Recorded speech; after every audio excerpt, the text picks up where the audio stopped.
See the line where the sky meets the sea, it calls me. One day I'll know how far it goes. If the wind in my sail on the sea stays behind me, one day I'll know. If I go, there's just no telling how far I'd go.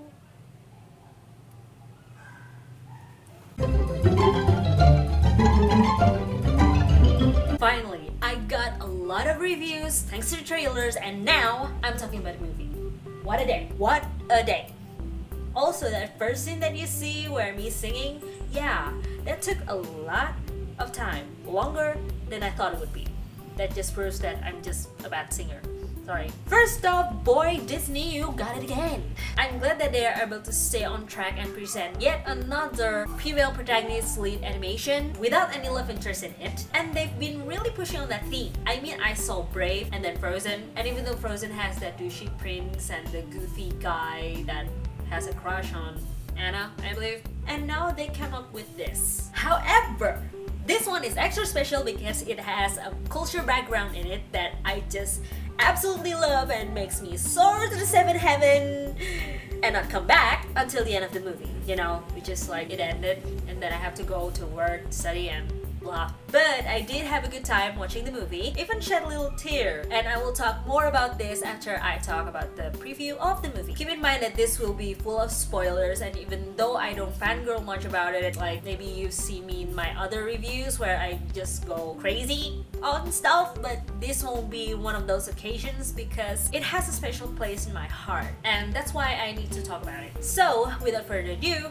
the preview. It's about Moana, the daughter of a chief from a Polynesian tribe, and even since she was very little, she has a lot of interest in oceans. But her father insisted that oceans is dangerous and she cannot sail ever, and that he hinted multiple times that she would have to be his successor someday. And despite her interest in the ocean, Moana grew up to be her father's apprentice, ready to take the throne someday. That is until the crops start failing and the fish starts disappearing as the village is attacked by a mysterious dark plague.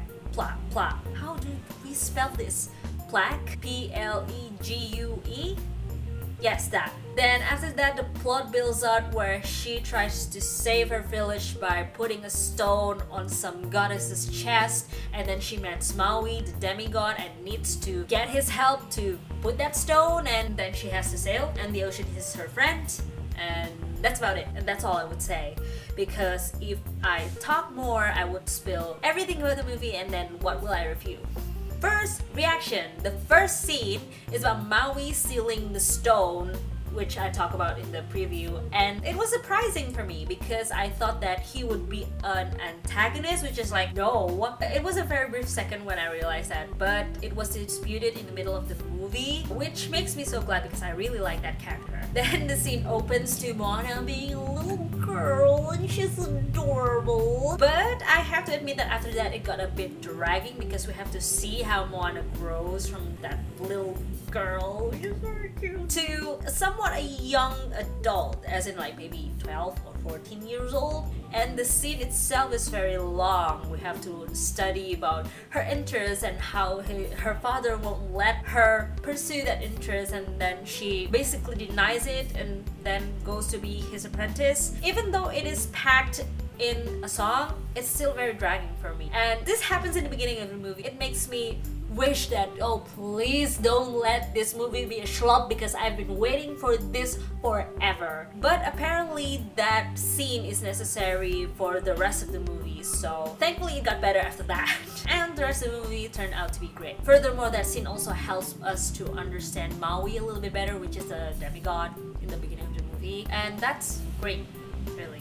I also like how this movie teaches that following your heart is nothing to be ashamed of. Moana thought she had to be the leader, but in order to do that, she can't pursue her passion, which is sailing the ocean. But eventually, when she chooses the latter, it fits perfectly with her responsibilities, and she is able to do both, her desires and her passion for leading the people. And no matter what you do, you cannot let other people choose your destiny for you. you have to do it yourself. This movie is like a journey of self-seeking, being able to trust your own judgment as such, and believing in your heart. It's a very beautiful story, and it was excellently told with such messages like this one. Oh, and the cultures. My chickens, hey, the cultures. And I'm not just talking about the outfit and the surroundings and the environment and the songs. It's the whole package. Although what really gets me is the song from the Voyager scene, like the one that away, that one. I lost it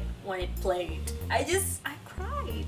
I just cried. It was so beautifully displayed, the culture that the Polynesian have, and seeing it on screen and the animation stuff, I just touches my heart in so many beautiful ways. When things like this happen, I always thought about my own culture, Indonesian culture, and the potential of my culture to be a part of something like this. And boy, it could be overwhelming. But I won't lose hope. I mean, if another culture can make it into a Disney storyboard, why can't my culture be one? I do have something in this movie that I didn't see coming, which is who Taka really was. That fact hit me like a ton of bricks, and it reminded me how bitter someone can really be when something important is taken away from their life and they sort of forgot who they truly are. And it's sad because we have so much potential to be better, and this story represents that. Which also show that I know nothing about the movie still when I saw that scene. If only I could anticipate such surprise from a mile away, but no. No regrets though, I really like that twist, and it kind of makes sense after a while. Moving on to characters. Of course, my absolute favorite is Maui, even more than Moana, because I think he really makes the movie feels alive and silly. He's a douche, a big one, pun intended. But he has the right heart, even though not everyone is thankful of him. Dwayne Johnson did a really good job voicing him, and when he sang, oh my god, it was so gorgeous. His voice is so gorgeous, it fits perfectly, and I just like, you're welcome. I like the fact that the writers make him really cocky but still fragile, to show that even though he is a demigod, he still has a human side inside. Even when he's having trouble with his hook for a bit, it was golden. Moana impresses me too, but she is the main character and I assume she would impress everyone. But I like how she teaches the viewers how to be who we are and not afraid to show that. So, the final question, as always, should you watch this movie? Yes, I would recommend it 1000% for you to watch the movie. If you've seen the movie after this spoiler-full review, then good. If you haven't, do see it. It's better than I've already told you. Trust me. Because the message in this movie are very unique and clear and pretty much easy to understand by adults or kids. And the culture would blow you away. Not literally, but you get the idea. I do wish someday that Indonesian culture could be a big part of something like this, because we have so much things to offer. If we could just make it to the storyboard, and you know, people would think that our culture is beautiful and is worthy of an animated movie, that'd be really great. We can all hope. And that is all I have for you guys today, which is, I don't know if this is short or not, but I hope that you like this review, you like me fangirling about culture and stuff, because that is what I like to do. And don't forget to subscribe, because it will make my day, as I hope that I'm making yours. After subscribing, you can comment and like, or you can comment and like and subscribe. It's up to you. Oh, and don't forget to follow me on my socials. I have Facebook and Instagram, and hopefully I will add more soon. But if you can do that, I would be so grateful. I would hug you, you know, virtual hug or real hug if I ever meet you in person. So yeah, thank you so much for watching, and I will see you